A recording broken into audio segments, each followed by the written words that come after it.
For algebra on Wednesday, Thursday, we're looking at word problems and fixing mistakes within our systems. So when we're trying to set up a word problem, the things that we're trying to figure out, the hardest part really is setting up the equation. And it's knowing, am I trying to set up a standard form equation like this?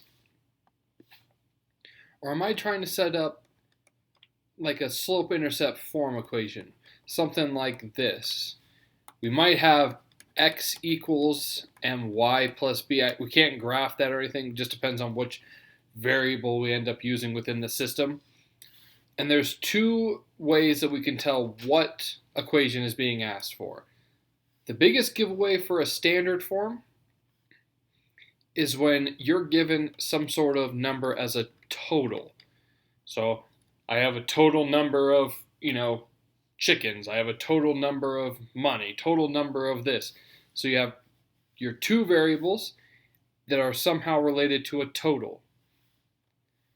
And then the other part is your two variables are set up similarly. For instance, like I have number of, like one of the problems we're going to look at later, like number of dimes and number of nickels is my total, like this. When we have a slope-intercept form equation like this, the dead giveaway is when one variable is related to another. So these two, they're combined for a total, while this one is described in terms of the other one. So I have one thing that is equal to this variable. It's really hard to give like a general statement about those, so we're going to move on to our actual problem so you can kind of see how it works. All right, so all of these words, it's a lot going on. The first thing I do is I look at the very last sentence. They want us to set up and solve for the price of each entertainment system. All right, so we're going to use X to be Extreme Electronics, the price of it. And we're going to use Y to be the price of Ultra Electronics. Excuse me. I'm now going to go through and I'm going to look for important information. Mostly, I'm going to go look for important numbers. So that first part is the 220 right there. I'm going to move my little picture down here so we can read it. So when I look at this 220, I'm trying to decide, are they talking about a total? Or is it part of a grander scheme of getting one variable compared to another? So I look at the sentence as a whole. I have Extreme Electronics is 220 less than the twice the price of the same system. So this is not a total. So since it's not a total, I know I'm going to be trying to set up something is equal to, I'm trying to set up a slope-intercept form. So Extreme Electronics, that's X. So the price of Extreme Electronics is, so here's the X is equal to twice the price of Ultra, so twice the price of Ultra, and then less 220, like that. So that 220 is not a total, so it's not being equal to. I'm relating the price of Extreme to the price of Ultra. I scan through the word problem some more and I find the number 175. All right, so 175, let's look at the context of it. The difference in price between Extreme and Ultra is 170. That is a total. They're telling us the difference.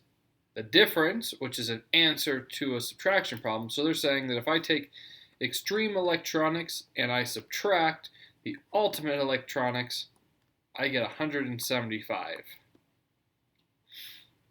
This system's now perfectly set up for substitution. So I'm going to plug that in right there for X. So I get 2Y minus 220 minus Y is equal to 175. Combine my like terms, so I have Y minus 220 equals 175. Whoops. Add the 220. So Ultimate Electronics costs $395.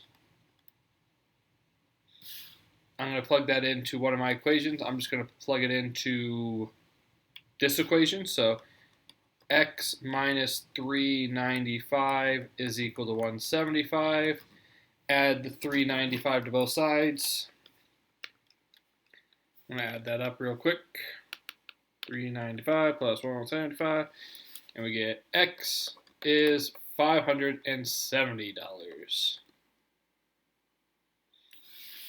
The other way we can set up our word problem is what if there are multiple totals? So Dennis mowed his neighbor's yard for a handful of dimes and nickels. After he completed the job, he counted it and he got $6.60. Dennis is a bit of a cheapskate. He's only giving you $6 to mow the lawn. Depends. I mean, if it's a really small lawn, that's really nice. If it's a huge lawn, that's a ripoff. Again, first thing, last sentence. How many of each coin did he earn? So what we don't know, we'll use D for dimes. We don't know the number of dimes. And N, the number of nickels. I go through, and my first number I run across is 80. That's a total. So I know that I'm going to have an equation that's equal to 80. Now it's all about you looking at the units of it. So it's 80 coins. So 80 coins, so everything over here just has to talk about the number of coins. So number of dimes plus the number of nickels equals the number of coins. Everything in this equation is talking about the amount. Second number we run across is the $6.60. Again, that's a total. And so everything else about this, so I have dimes and I have nickels, I have to talk about the money value of a dime. So 0.1 for every dime, 0.05 for every nickel equals my total of $6.60. To solve this one, I would probably use elimination. The first thing I'm going to do is multiply by 100. My top equation stays the same. My bottom equation now says 10d plus 5n equals 660. I need equal coefficients.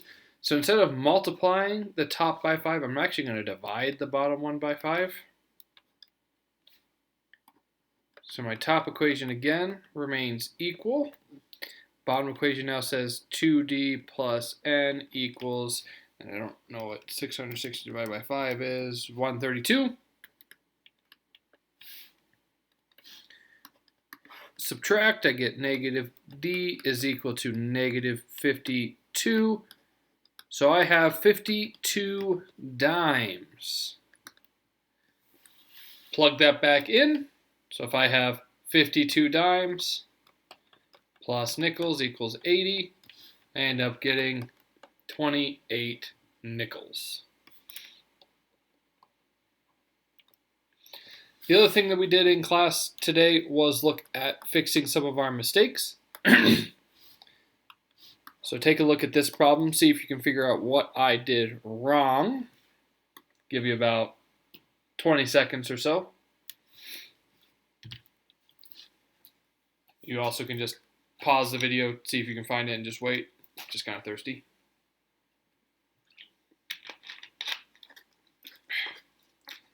So my mistake is right here. When I substitute in this statement over here for y, it's supposed to be a plus 4. I accidentally wrote a minus 4. All right, second one.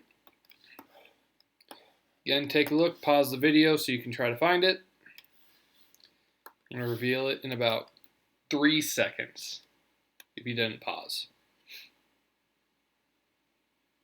There's actually 2 mistakes in this one. The first mistake is right here. When I combine these 2 numbers, I shouldn't get negative. But the other part is right here. When you subtract 1 from both sides, that should have been a negative 26, not a negative 24. All right, another one. I like this problem because it's kind of what you guys asked me to do is you come over and you have this jumbled just mess of work and you're like, Ms. Carlisle, find the mistake. And I go, I don't even know what the heck you did. All right, so I'm going to reveal the answer in about 5 seconds.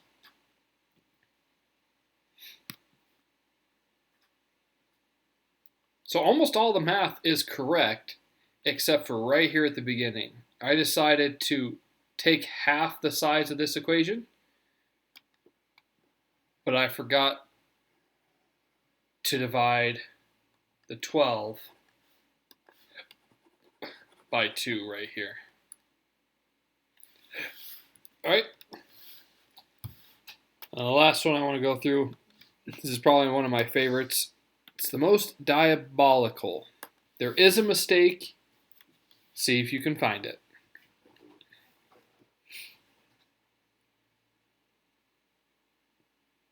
So this mistake actually occurs all the way at the end.